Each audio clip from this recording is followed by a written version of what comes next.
este maravilloso sitio, escenario, que es el Espacio Cultural 1910, aquí en Mieres, frente a la plaza de Abastos. Y hoy, antes de presentar a nuestro invitado, va a permitirme que me tome esta licencia. Quiero desear a todo el mundo felicidades y que sea un día muy feliz porque es el Día Mundial de la Poesía y eso siempre le llena a uno de felicidad, ¿no? Dicho esto, ya saludo a mi interlocutor de hoy, Jesús García. Buenos días. Hola, buenos días. Jesús García es el director del Instituto Nacional de Silicosis, una enfermedad que, como todo el mundo sabe, estuvo y está muy vinculada al trabajo de la minería, pero lo curioso es que no solamente es la minería del carbón, sino que, porque yo, por ejemplo, siempre cuando hablaban de silicosis o me decían algo de silicosis, para mí era carbón. No, la silicosis no solamente viene a través de perforar o de sacar el mineral del carbón, sino que viene muchas más minerales también, muchas cosas, aparte del carbón. Jesús García, director del Instituto Nacional de Silicosis, en primer lugar me gustaría preguntarle ¿qué hay que entender por silicosis? ¿Qué es esa enfermedad? Bueno, lo primero, antes de empezar, sí quería agradecer la invitación a participar en esta jornada al Montepiedra de la Minería, al Espacio 1910 y, por supuesto, también a Copemieres por darme esta oportunidad. En primer lugar, decir que la silicosis es una enfermedad respiratoria que tiene lugar por la exposición de los trabajadores a un polvo inorgánico, al polvo de sílice cristalino. Ese polvo inorgánico, en tamaños muy pequeños, hablamos de menos de 5 micras, lo que se denomina la fracción respirable, a través de las vías respiratorias se puede acumular en los alveolos pulmonares. Esa acumulación de ese polvo inorgánico en los alveolos pulmonares, en los pulmones, es lo que va dando lugar a la silicosis, a esa enfermedad respiratoria. La silicosis en los estadios iniciales, lo que se va formando es una especie de nódulos de tamaños de menos de 1 centímetro en los lóbulos pulmonares. Y a medida que avanza la enfermedad, esos nódulos se van, digamos, conglomerando, formando masas fibrosas, que es lo que da lugar a la silicosis complicada, que obviamente ya da lugar a, digamos, a tener unos problemas mayores, ¿no? Eso es un poco lo que se denominaría silicosis. Que todos, o la gran parte del público, lo vincula al carbón, pero no solamente es el carbón el que nos lleva a esta enfermedad. Exactamente. La silicosis al final se produce en todos aquellos trabajadores que están expuestos a materiales en cuya composición hay sílice, lo que se llama sílice cristalina.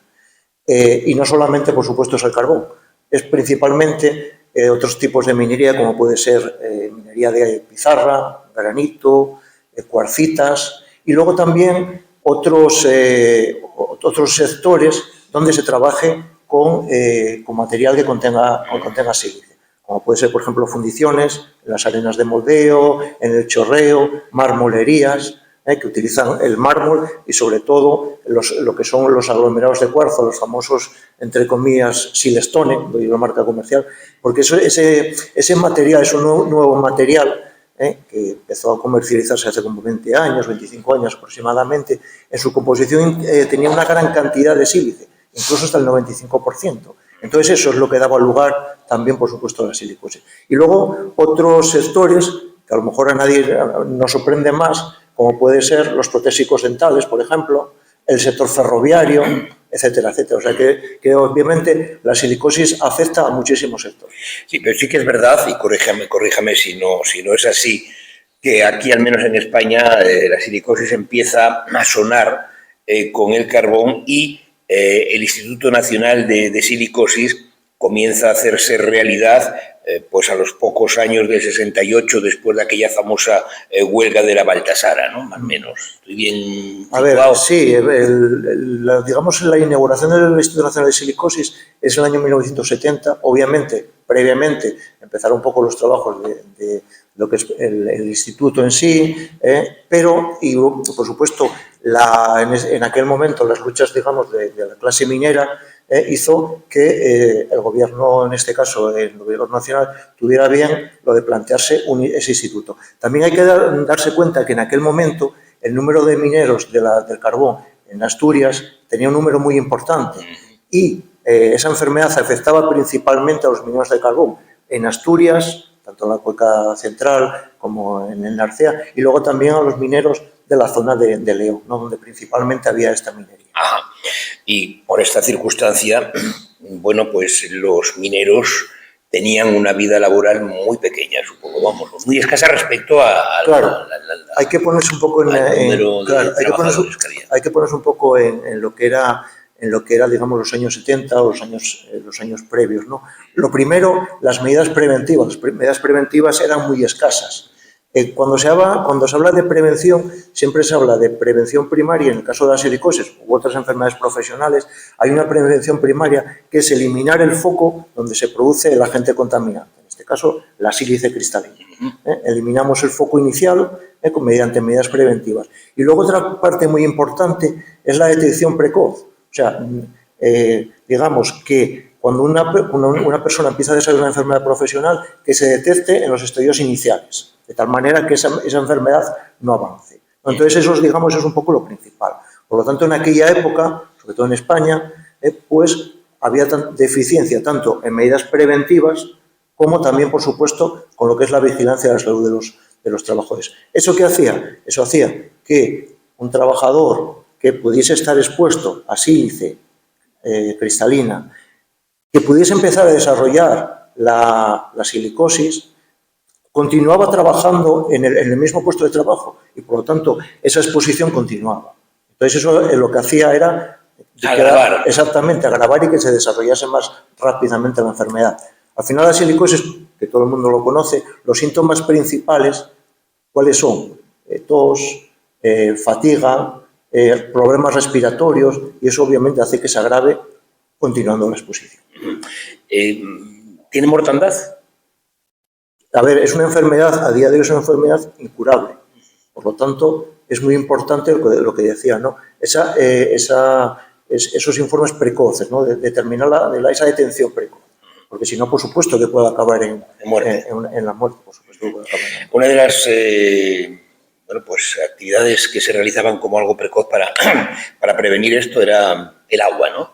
El agua era bueno para bajar la sílice al suelo y de esta forma que no entrase, yo creo que, por las fosas. Hablando un poco digamos un poco de esos, porque antes de un poco responder a tu pregunta, comentar que cuando se inaugura el Instituto Nacional de Silicosis, se inaugura primero como un centro médico. Es un hospital donde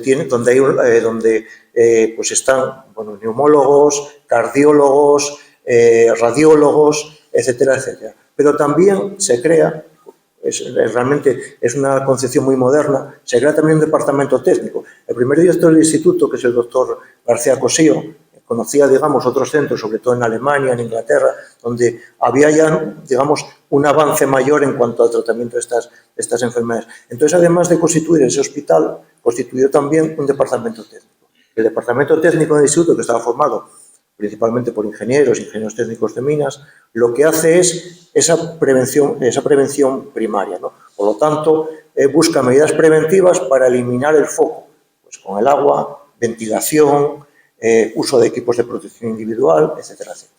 Entonces, eso lo que hace, obviamente, es que eliminemos el agente, que es un poco lo que se trata. Que, por cierto, según tengo yo entendido, porque no soy un especialista en minería, pero según tengo entendido, sí que es verdad que al principio, cuando se detecta esta enfermedad, surge el Instituto Nacional de Silicosis, se llevan a cabo las actividades previas para evitar el mal, y una de ellas era la mascarilla. Y esta mascarilla no era bien recibida por los trabajadores porque era incómoda. Bueno, a ver, no solamente en el sector minero, eso, y no solamente en los años 70. Hay veces que los técnicos de prevención un poco, no solo con la mascarilla, se encuentra cierta reticencia a utilizar ciertos equipos de protección individual. Pero en prevención lo que siempre hay que intentar es la prevención, digamos, conjunta, ¿no? Hay una prevención, digamos, medidas complementarias para todos los trabajadores, por ejemplo, lo que dijimos, al agua o la ventilación. Pero cuando eso no es suficiente, pues ya se va al equipo de protección individual, por la mascarilla, los tapones protectores auditivos, etcétera, etcétera. Y con la mascarilla es muy importante, porque sí que se demuestra que con una mascarilla, con un nivel, las mascarillas tienen distintos niveles de seguridad, ¿no? Depende un poco el puesto de trabajo y a la gente al que estés expuesto. Con una mascarilla, digamos, que se ajuste a tu puesto de trabajo y con un buen ajuste ahora mismo, una buena colocación, hace que efectivamente la exposición se reduzca mucho. Desde hace unos años, con el tema de las mascarillas, hay una recomendación que es realizar test de ajuste.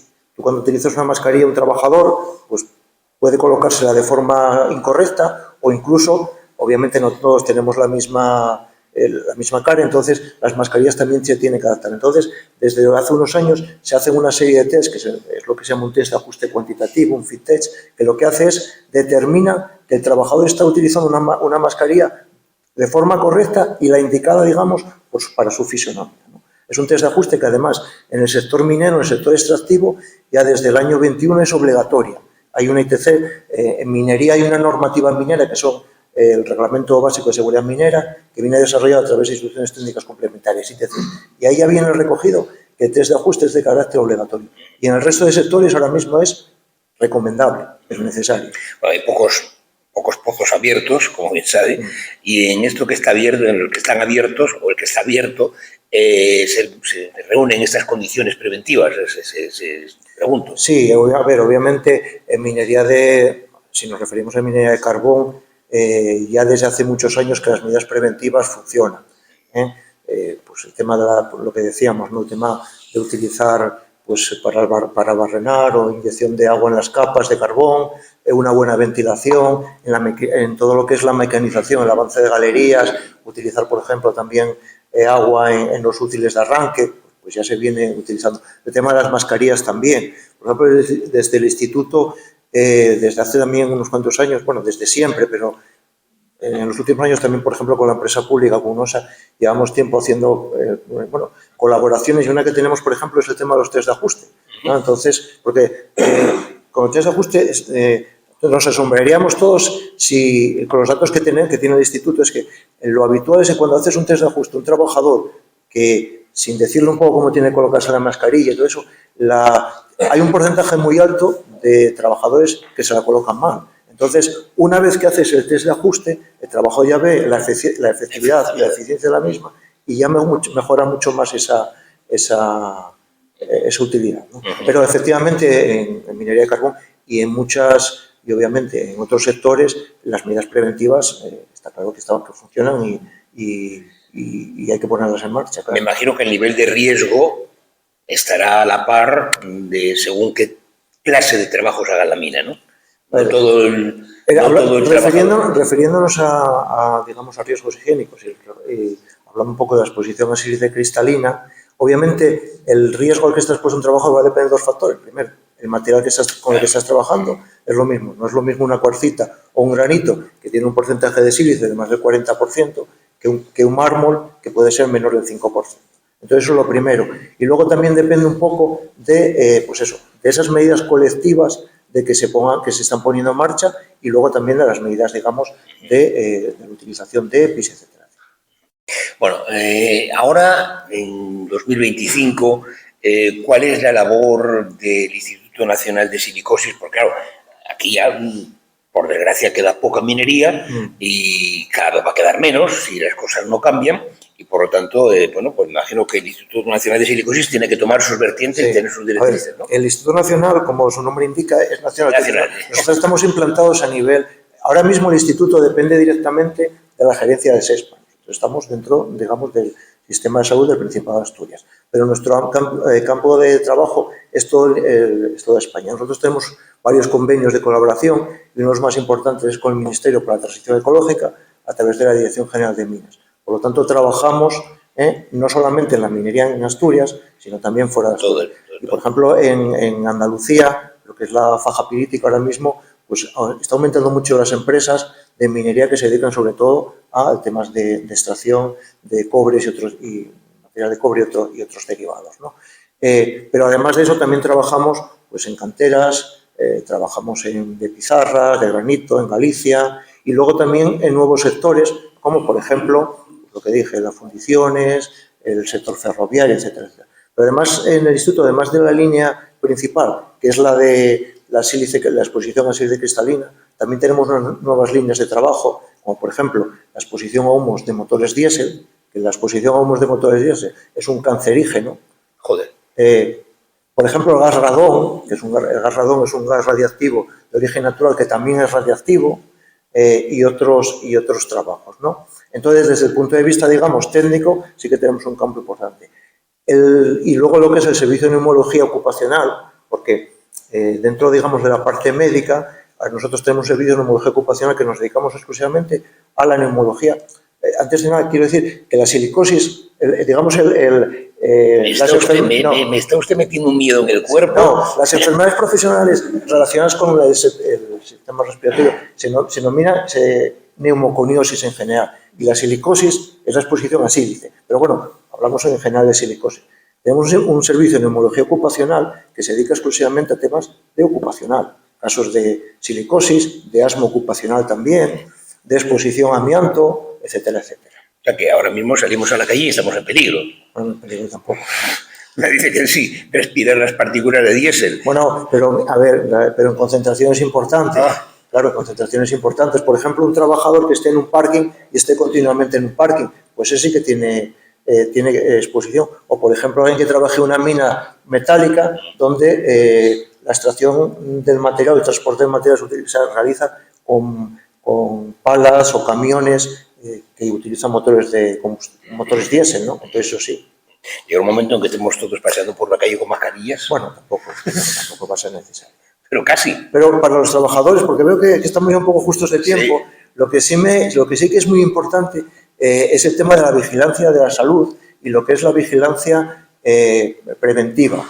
Entonces, en prevención también hay unos protocolos de vigilancia y esos protocolos recogen que periódicamente tienes que hacerte un reconocimiento médico y en el caso, por ejemplo, de la silicosis, sobre todo en los sectores mineros, dentro de ese reconocimiento médico que es con carácter anual, también tienes que hacer anualmente una radiografía de tórax, ¿no? Porque es la manera de que un médico vea si hay una sospecha de silicosis, si puedes tener una silicosis simple, si esa silicosis puede ser compleja. Entonces es muy importante, y para las empresas nosotros siempre incidimos mucho, que es la importancia de que ese protocolo de vigilancia de salud se haga correctamente.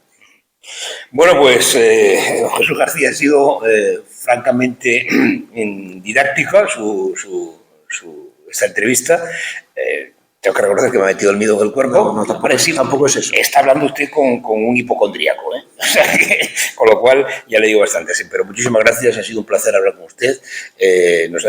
A mí me ha dejado muy clarito lo que es la silicosis, lo que ha sufrido el minero, lo que hay que prevenir y que hay que estar atentos a cualquiera que vayamos respirando cada vez mejor, ¿no? Exactamente. Yo creo que lo importante es lo que dije al principio, prevención primaria y análisis precoz y detención precoz, eso es lo más importante. Muchísimas gracias, un placer. Gracias a ti y nada. Gracias. Hasta luego, buenas tardes a todos, gracias.